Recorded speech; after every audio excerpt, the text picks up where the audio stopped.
So hello students, कैसे हैं आप? तो जैसे कि आपको पता है कि मैनेजरियल इकोनॉमिक्स के अब तक हम 11 लेक्चर्स ऑलरेडी अपलोड कर चुके हैं। अगर उन लेक्चर्स में से आपने कोई भी सेशन मिस किया है तो सभी सेशंस का लिंक डिस्क्रिप्शन में गिवन है। जब आपके पास टाइम हो और जब आपका मन हो आप उसको रिकॉर्डेड फॉर्म में देख सकते हैं। मैनेजरियल इकोनॉमिक्स के इस 12th लेक्चर में आज हम डिमांड एनालिसिस के कॉन्सेप्ट को कंटिन्यू करेंगे। डिमांड एनालिसिस के दो लेक्चर्स हम ऑलरेडी आपको प्रोवाइड कर चुके हैं।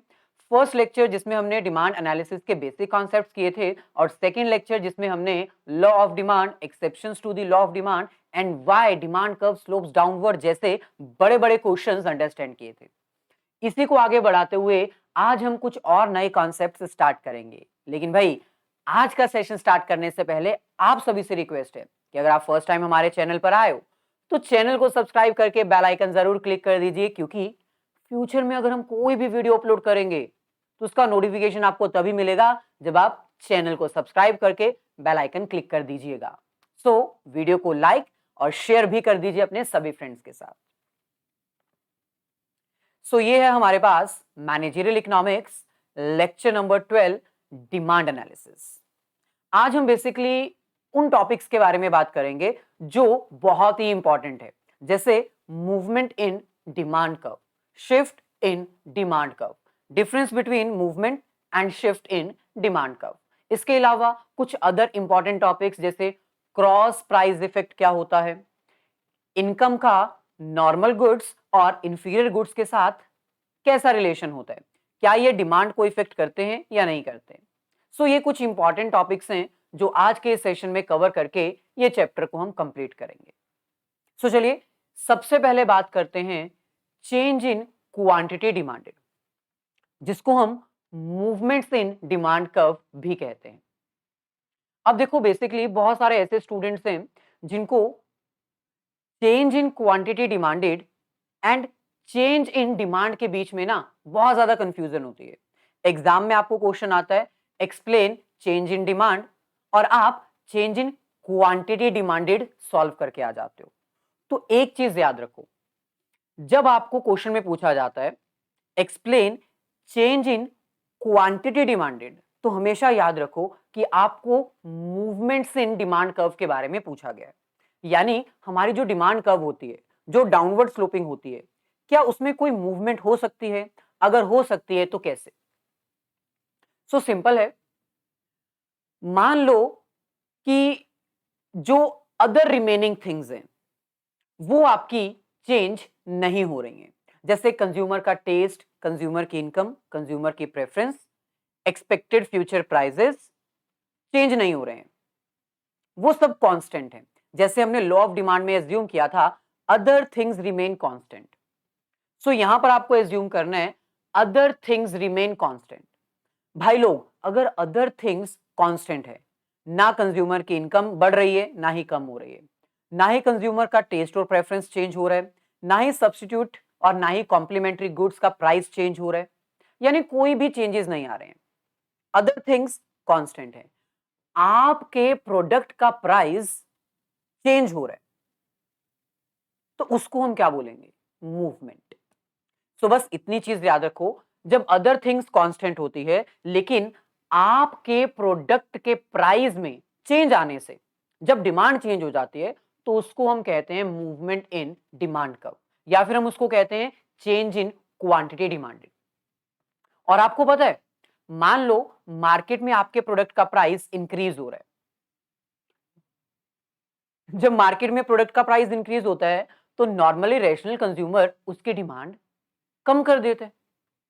सिमिलरली, जब मार्केट में किसी प्रोडक्ट का प्राइस डिक्रीज हो जाता है तो एक रैशनल कंज्यूमर पहले के मुकाबले ज्यादा डिमांड करता है, डिमांड बढ़ जाती है। यानी यहां पर आपकी डिमांड कर्व में चेंज आ रहा है, आपकी डिमांड कर्व में चेंज आ रहा है, लेकिन क्यों आ रहा है? Due to change in price of our commodity. हमारे प्रोडक्ट के प्राइस में चेंज होने से अगर डिमांड कर्व में कोई मूवमेंट होती है तो उसको हम कहते हैं चेंज इन क्वांटिटी डिमांडेड या फिर मूवमेंट इन डिमांड कर्व। और अदर थिंग्स कांस्टेंट रहेंगी। सो यहां पर आप मीनिंग देख सकते हो, लिखा है a movement along with demand curve is caused by change in the price of goods other things remain constant. यानी दो चीजें आपको लिखनी है, आपका ये मीनिंग क्लियर हो जाएगा। हमारे प्रोडक्ट के प्राइस में चेंज होने से अगर हमारी डिमांड कर्व में कोई चेंज आता है और अदर थिंग्स कांस्टेंट रहती हैं, उनमें कोई चेंज नहीं आता, तो उसको हम कहते हैं चेंज इन क्वांटिटी डिमांडेड या फिर मूवमेंट इन डिमांड कर्व। अगर आप इसको सिंपल वर्ड्स में बोलना चाहो, movement in demand curve means extension and contraction of demand curve due to change in the price of our own commodity. हमारे product के प्राइस में चेंज होने से या तो हमारी डिमांड कर्व क्या कर सकती है, एक्सटेंड कर सकती है यानी बढ़ सकती है, या फिर कम हो सकती है, कॉन्ट्रैक्शन हो सकती है। सो उसी को हम मूवमेंट इन डिमांड कर्व या फिर चेंज इन क्वांटिटी डिमांडेड कहते हैं। सो इसका मतलब अगर हमारे प्रोडक्ट के प्राइस में चेंज होगा तो दो इफेक्ट्स आएंगे। इफेक्ट नंबर 1, अगर तो प्राइस कम हो गया तो मार्केट में डिमांड बढ़ जाएगी, जिसको हम क्या कहते हैं, extension of demand curve. Second effect, अगर मार्केट में हमारा प्रोडक्ट महंगा हो गया, उसका प्राइस बढ़ गया, तो कंज्यूमर्स उसकी डिमांड कम कर देते हैं, यानी डिमांड नीचे की तरफ आ जाएगी, जिसको हम कहते हैं कॉन्ट्रैक्शन ऑफ डिमांड कर्व। सो अगर एग्जाम में आपको चेंज इन क्वांटिटी डिमांडेड का क्वेश्चन आता है, तो सबसे पहले तो आपको बताना होगा कि चेंज इन क्वांटिटी डिमांड होता क्या है। चेंज इन क्वांटिटी डिमांड मतलब एक ऐसी सिचुएशन जहां पर अदर थिंग्स कांस्टेंट है, लेकिन फिर भी हमारे प्रोडक्ट की डिमांड कभी बढ़ रही है, कभी कम हो रही है, due to change in price of our commodity. यानी अगर हमारे प्रोडक्ट के प्राइस में चेंज होने से हमारी डिमांड में उछाल आता है या नीचे को गिर जाती है डिमांड, उसको हम कहते हैं चेंज इन क्वांटिटी डिमांडेड, या फिर हम इसको कहते हैं मूवमेंट। और ये मूवमेंट दो तरह की होती है, या तो एक्सटेंशन या फिर कॉन्ट्रैक्शन। यानी या तो डिमांड फैलेगी, बढ़ेगी, एक्सपैंड करेगी, या फिर वो कॉन्ट्रैक्ट करेगी, कम होती जाएगी। तो चलिए सबसे पहले फर्स्ट कंडीशन को अंडरस्टैंड करते हैं एग्जांपल की हेल्प से। So first, extension of demand curve. अभी मैंने आपको बताया जब मार्केट में आपके प्रोडक्ट का प्राइस कम हो जाता है तो एक रैशनल कंज्यूमर पहले के मुकाबले ज्यादा डिमांड करता है और उसको हम कहते हैं एक्सटेंशन ऑफ डिमांड कर्व। लेकिन यहां पर आपको एक चीज और मेंशन करनी है, और वो क्या है, अदर थिंग्स रिमेन कांस्टेंट। यानी ये जो डिमांड बढ़ी है ना, ये प्राइस के कम होने से बढ़ी है, बाकी किसी और चीज ने इस डिमांड को इफेक्ट नहीं किया। कंज्यूमर की इनकम नहीं बढ़ी है, वो कांस्टेंट है, जितनी पहले थी उतनी अभी भी है।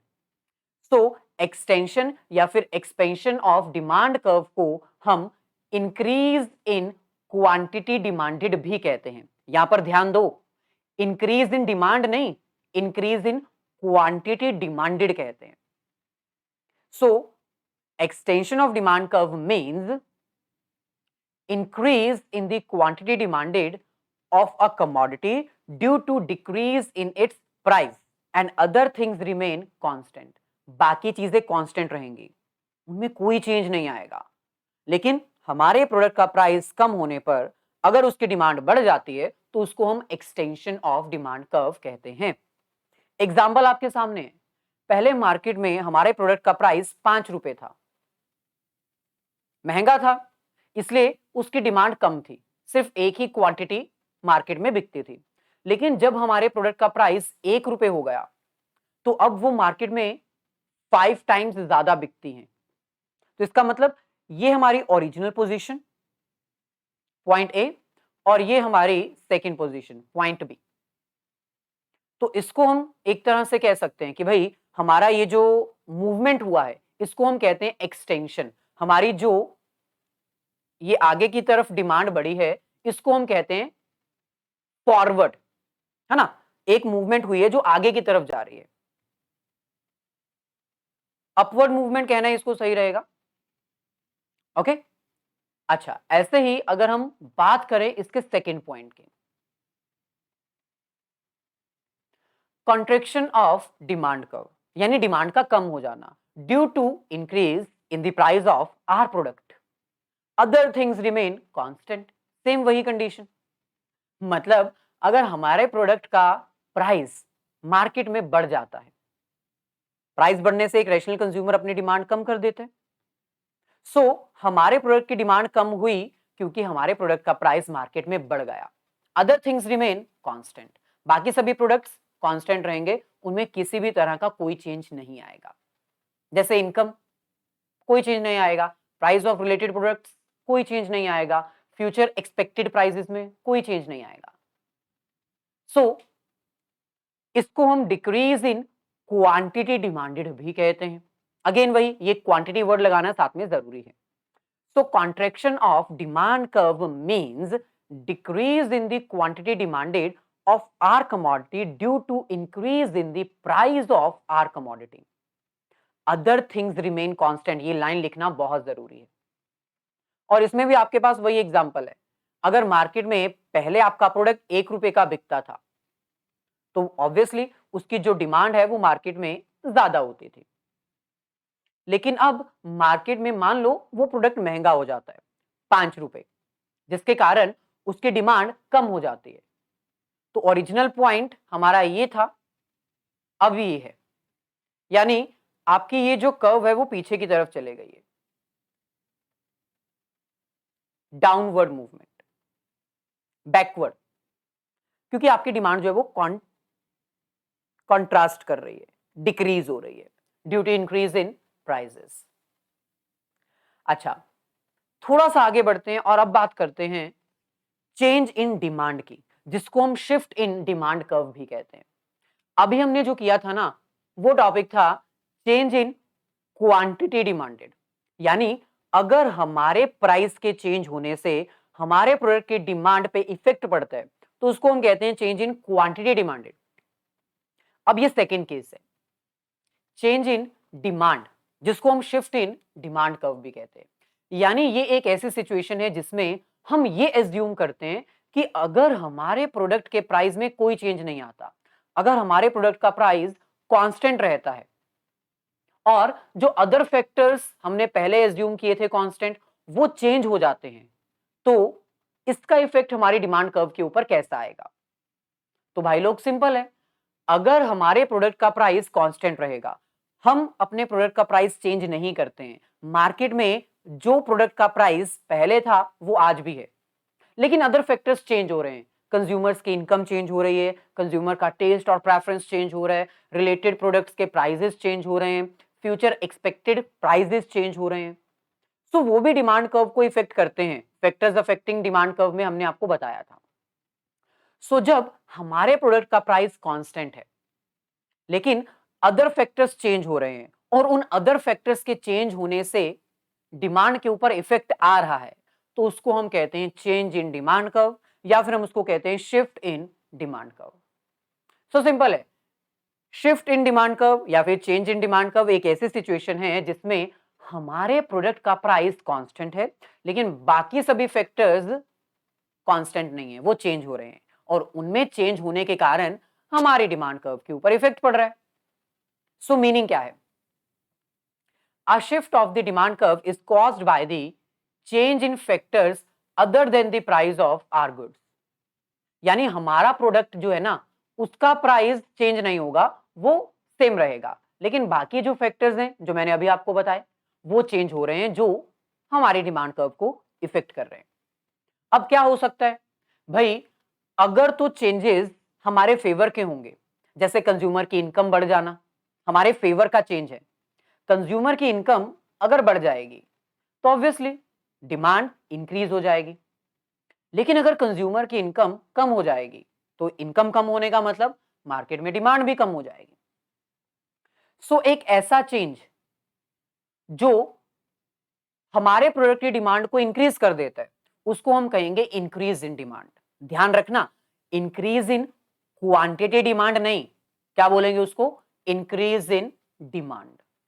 सिमिलरली अगर अदर फैक्टर्स में कोई ऐसा चेंज आता है जो हमारे प्रोडक्ट की डिमांड को मार्केट में कम कर देता है, तो ऑब्वियसली इसको हम क्या बोलेंगे? डिक्रीज इन डिमांड, क्योंकि भाई हमारे प्रोडक्ट की डिमांड जो है वो डिक्रीज हो रही है। डिक्रीज इन क्वांटिटी डिमांड नहीं, क्वांटिटी वर्ड मूवमेंट में आता है, शिफ्ट में सिर्फ और सिर्फ डिक्रीज इन डिमांड ही लिखा जाएगा। सो चलिए इसको भी हम अंडरस्टैंड कर लेते हैं प्रॉपर एग्जाम्पल की हेल्प से। सबसे पहले बात करते हैं इंक्रीज इन डिमांड। बहुत सारे ऐसे फैक्टर्स हैं जिनके चेंज होने से मार्केट में हमारे प्रोडक्ट की डिमांड बढ़ जाती है। अब जैसे ये सिचुएशन आप देख सकते हो, हमारे प्रोडक्ट का प्राइस पहले भी 10 रुपए था, हमारे प्रोडक्ट का प्राइस अभी भी 10 रुपए है। Same price 10 rupees, straight line parallel to X axis. लेकिन डिमांड जो है ना वो हमारी पहले 20 रुपए थी, अब 30 रुपए हो गई, 30 क्वांटिटी हो गई। ऐसे कैसे? हमारी डिमांड कैसे बढ़ गई? हो सकता है कंज्यूमर की इनकम इंक्रीज हो गई हो,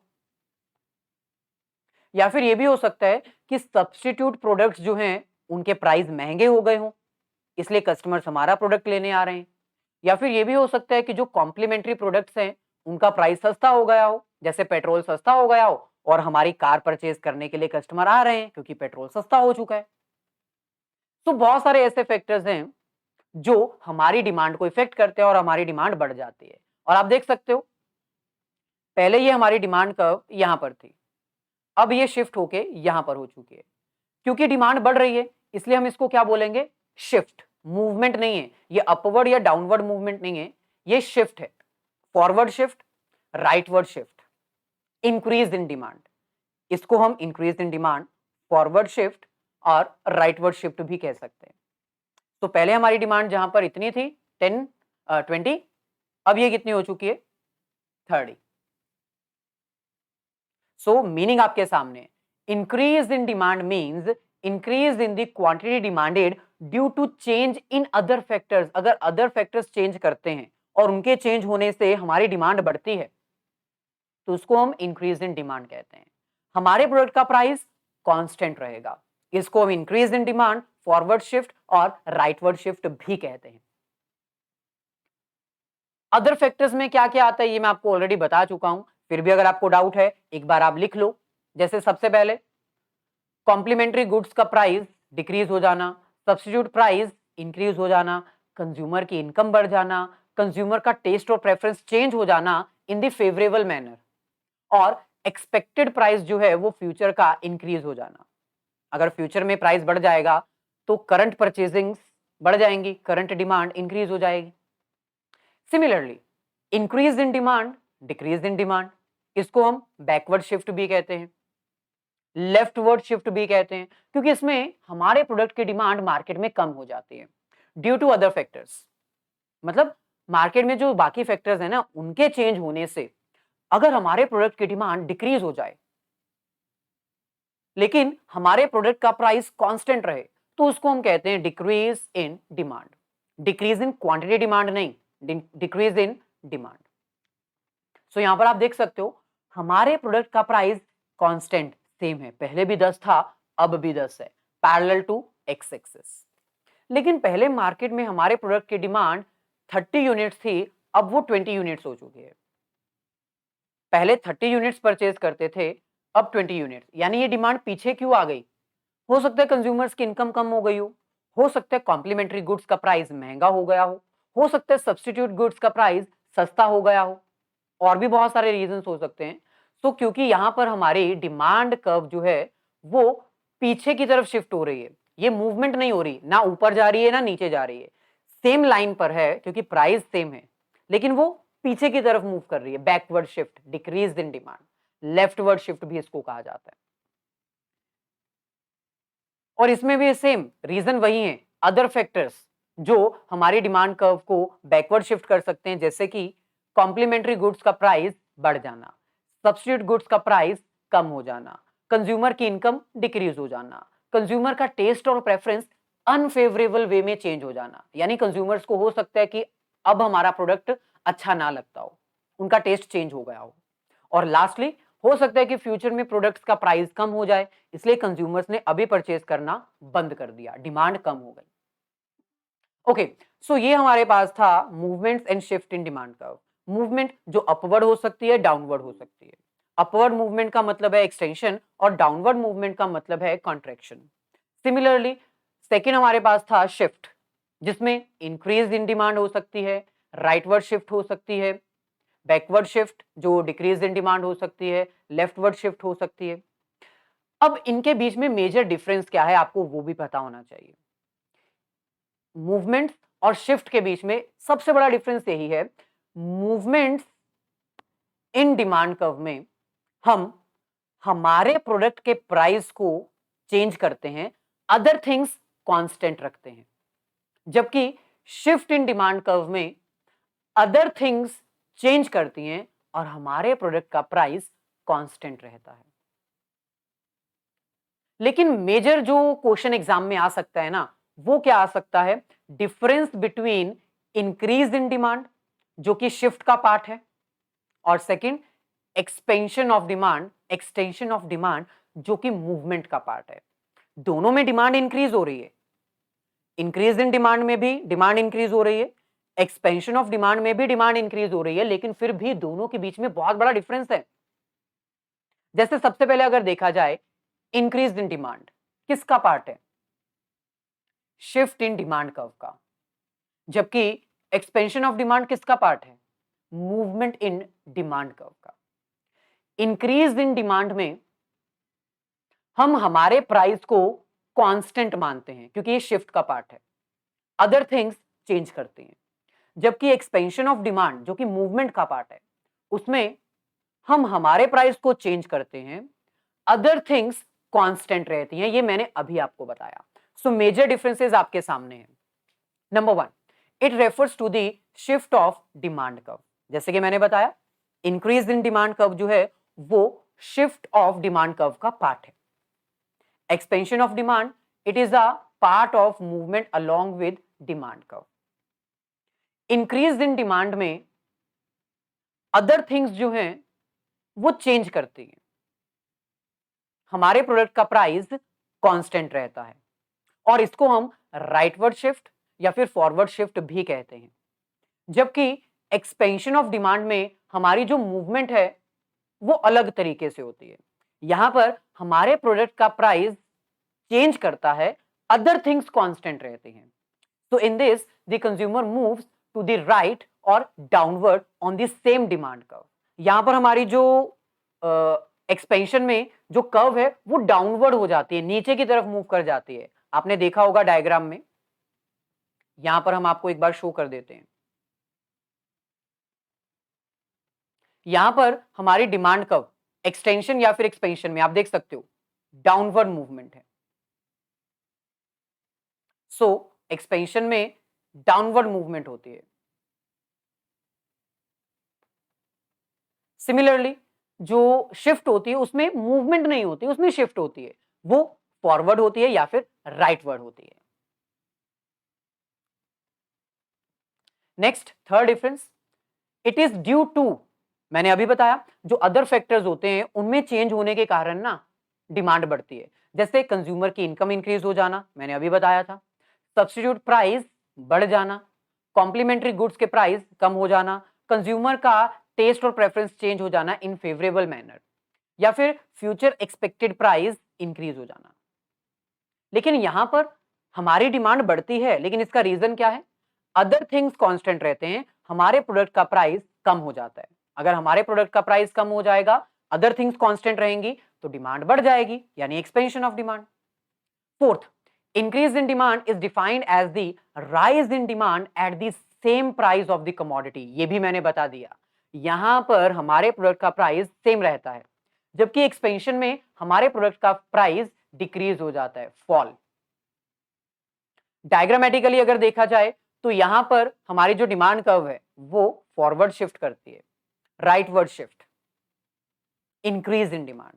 यहां पर हमारी डाउनवर्ड शिफ्ट होती है। ओरिजिनल पोजीशन हमारी ये थी, मार्केट में प्राइस कम होने की वजह से हमने ज्यादा डिमांड की और न्यू सिचुएशन यहां पर आ गई, तो that is downward shift, extension और expansion in demand curve. Numerical example भी आप देख सकते हो, यहां पर प्राइस कांस्टेंट है, प्राइस कांस्टेंट होने की बावजूद हमारी क्वांटिटी इंक्रीज हो रही है ड्यू टू अदर फैक्टर्स। यहां पर अदर फैक्टर्स कांस्टेंट हैं, प्राइस कम होने की वजह से हमारी डिमांड बढ़ रही है। सो ये मेजर डिफरेंस है। 6 पॉइंट डिफरेंसेस आपको एक्सप्लेन करने हैं। सिमिलरली नेक्स्ट डिफरेंस जो एग्जाम में आपको पूछा जा सकता है वो है decrease in demand and contraction of demand. बहुत इंपॉर्टेंट क्वेश्चन है ये। अब देखा जाए तो decrease in demand and contraction of demand दोनों सिमिलर जैसे हैं, क्योंकि दोनों में डिमांड कम हो रही है, लेकिन दोनों में रीजन अलग अलग है। डिक्रीज इन डिमांड जो है वो शिफ्ट इन डिमांड कर्व का पार्ट है, जबकि contraction of demand movement in demand curve का पार्ट है। डिक्रीज इन डिमांड में हमारी डिमांड कम होती है, लेकिन अदर फैक्टर्स के कारण प्राइस कांस्टेंट रहता है, जबकि कॉन्ट्रैक्शन ऑफ डिमांड में अदर थिंग्स कांस्टेंट रहती हैं। डिमांड कम होती है, लेकिन हमारे प्रोडक्ट के प्राइस बढ़ जाने के कारण। सो यहां पर भी वही 6 पॉइंट डिफरेंसेस आपको एक्सप्लेन करने हैं। पहले तो ये कौन सा पार्ट है? Decrease in demand shift of demand curve का पार्ट है, जबकि contraction of demand movement along with the demand curve का पार्ट है। डिक्रीज इन डिमांड कर्व को हम लेफ्टवर्ड शिफ्ट या फिर बैकवर्ड शिफ्ट भी कहते हैं, जबकि कॉन्ट्रैक्शन ऑफ डिमांड में हमारी जो मूवमेंट होती है वो अपवर्ड होती है, लेफ्टवर्ड साइड होती है, जैसे अभी मैंने आपको बताया था।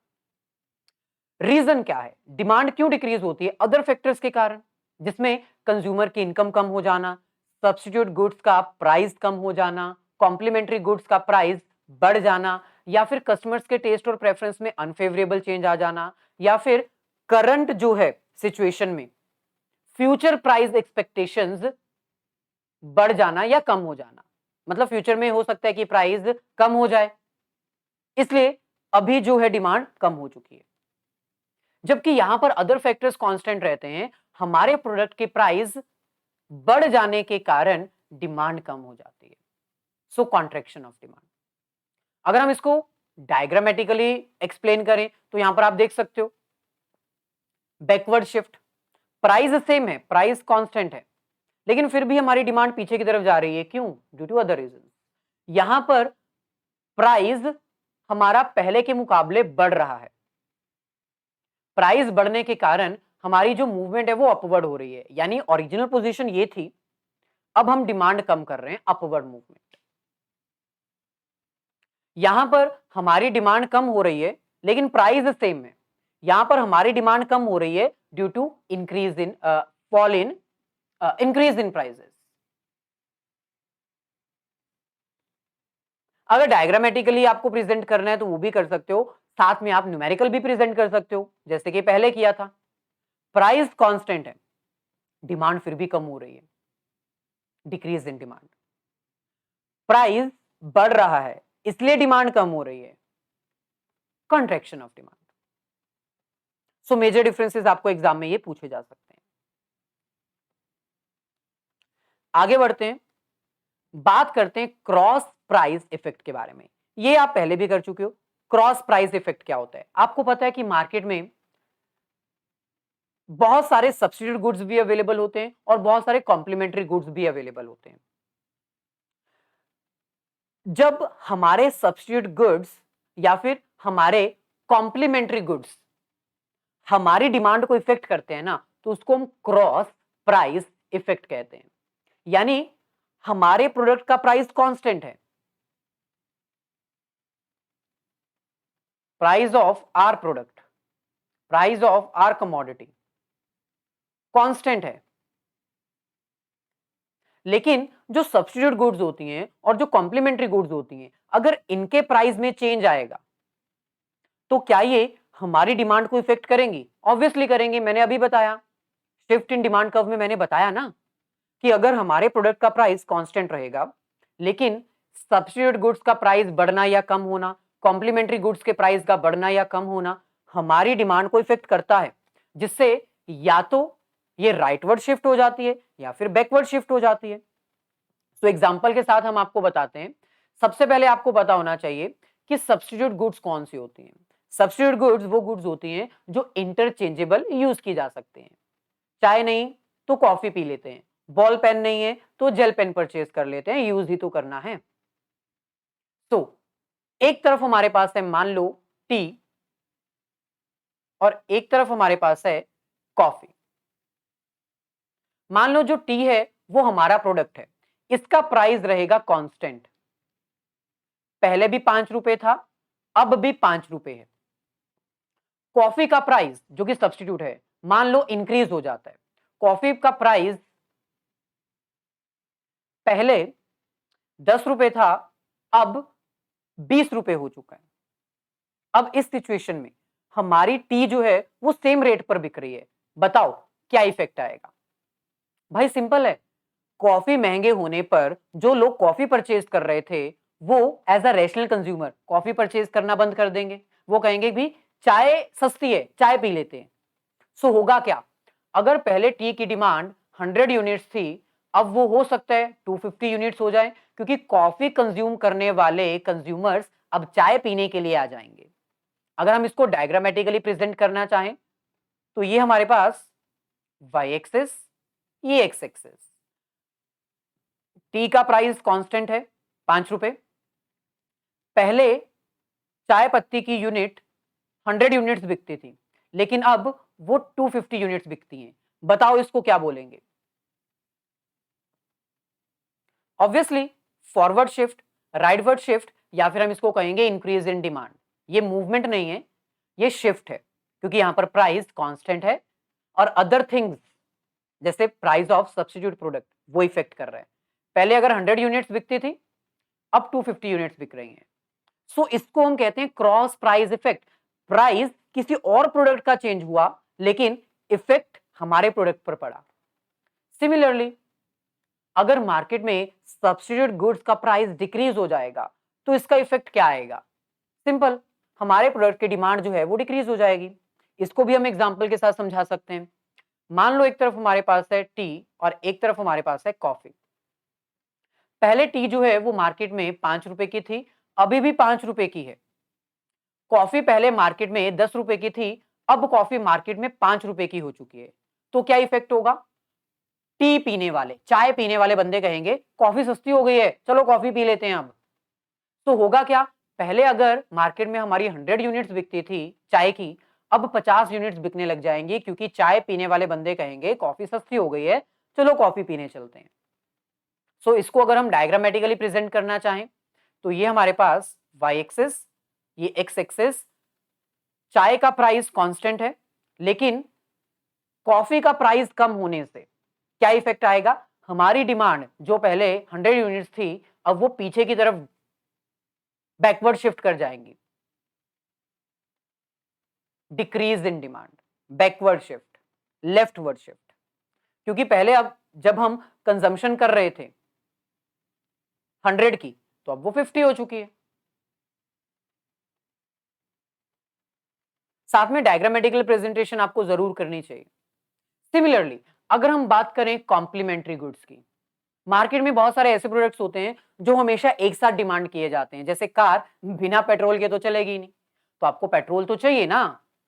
सो ये दो ऐसे प्रोडक्ट्स हैं जो एक साथ कंज्यूम किए जाते हैं। अब मान लो एक तरफ हमारे पास है कार और एक तरफ हमारे पास है पेट्रोल। कार हमारा प्रोडक्ट है। मार्केट में कार जो है उसका प्राइस पहले भी 5 लाख रुपए था, अब भी वो कार 5 लाख रुपए की ही मिलती है। लेकिन मान लो पेट्रोल महंगा हो गया, कॉम्प्लीमेंट्री गुड्स। पहले पेट्रोल जो है वो 100 रुपए का था, अब 150 रुपए का हो गया। तो बताओ इसका हमारे प्रोडक्ट की डिमांड के ऊपर कोई इफेक्ट पड़ेगा? भाई पड़ेगा। जब पेट्रोल थोड़ा सस्ता था तो मान लो 1 लाख यूनिट से सेल हो जाती थी मार्केट में, 1 लाख कार बिक जाती थी।